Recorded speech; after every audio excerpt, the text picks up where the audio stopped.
This is so beautiful. Lights is amazing.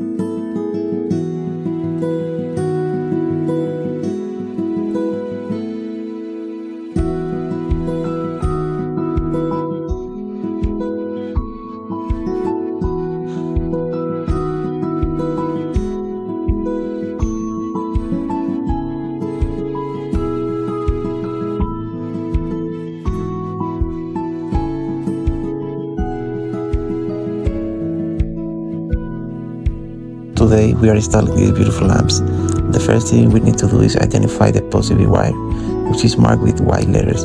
We install the lights in the lamp and make sure they are tightly sealed to prevent moisture from entering.